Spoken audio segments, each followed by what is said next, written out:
اور مجھے اپنے والد ماجد رحمۃ اللہ علیہ کا واقعہ یاد آ گیا. سب باتیں یہ یاد رکھنے کی ہیں. اللہ تعالیٰ ان کی برکات سے ہمیں مستفید فرمائے.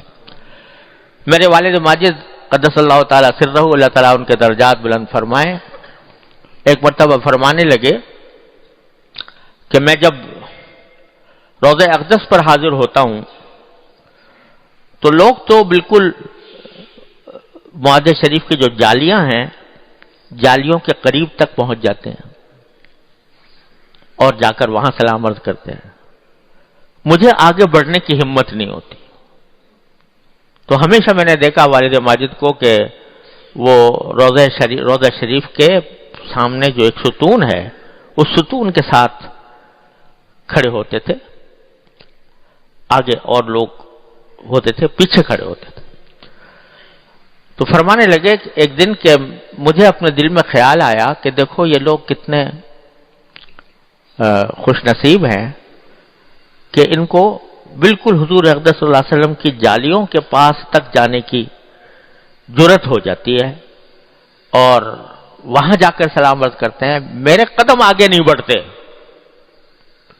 میرے قدم آگے نہیں بڑھتے، جالیوں کی طرف آگے نہیں بڑھتے.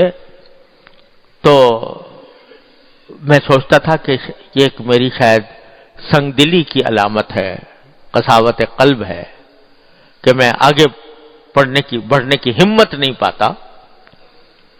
یہ خیال آ رہا تھا سلام عرض کرتے ہوئے. تو ہم سے فرمایا کہ اسی وقت ایسا محسوس ہوا کہ جیسے کوئی آواز، کوئی کہنے والا کہہ رہا ہے. آواز آئی، کہنے والا کہہ رہا ہے کہ جو شخص ہماری سنتوں پر عمل کرتا ہے وہ ہمارے قریب ہے، چاہے جسمانی طور پر دور ہو، اور جو ہماری سنتوں پر عمل نہیں کرتا وہ ہم سے دور ہے، چاہے وہ ہماری جالیوں سے چمٹا ہوا ہو. یہ جملہ حضرت والد صاحب نے فرمایا کہ میں نے ایسی آواز محسوس کی کہ یہ کہا جا رہا ہے.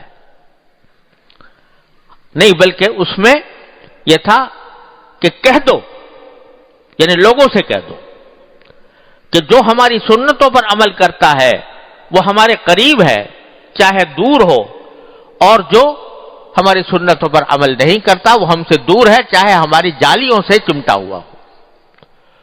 تو فرماتے تھے کہ چونکہ حکم دیا گیا تھا کہ یہ کہہ دو، لوگوں سے کہہ دو، تو حضرت والد ماجد قدس اللہ تعالیٰ سرہ جلسوں میں، تقریروں میں یہ بات پہنچایا کرتے تھے، کیونکہ حکم دیا گیا تھا کہ کہو، کہہ دو لوگوں سے.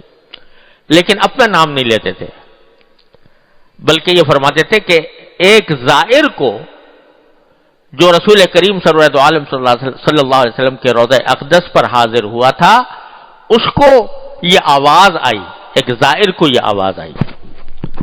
تو چونکہ کہہ دو کا حکم دیا گیا تھا اس واسطے بیان کرتے تھے، لیکن اپنی طرف نسبت نہیں کرتے تھے.